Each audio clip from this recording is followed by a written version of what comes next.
Let's go ahead and I'll pot these beautiful tomato seedlings. So the first thing I like to do is gently take all the seedlings out of the pot by squeezing the sides of the pot and sliding them right out. Once they're all out, I'll gently break them up a bit and take a chunk of the tomato seedlings to then start separating them individually, and we'll proceed to gently tease apart the roots so that I can place them into their own individual pot to grow.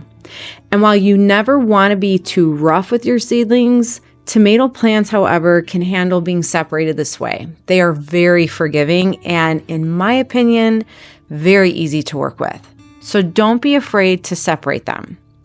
Now, something I want to point out when it comes to tomato seedlings, the small little roots along the stem that look like little hairs are what you want to plant into the soil. So, for instance, I'm going to plant this as deep as I can into the pot while covering it with the soil so that the roots will not only continue to grow at the bottom, but also establish strong roots along the side of the stem, giving me a much stronger and healthier tomato plant. So here is my pot. I filled it a little over 3/4 of the way with loose soil.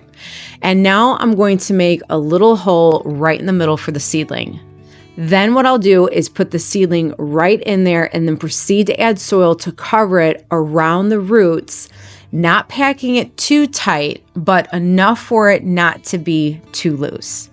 And the 2 leaves that you see me covering with soil, those are the original baby leaves. Those eventually fall off as the plant grows, so I just go ahead and bury it with the soil now.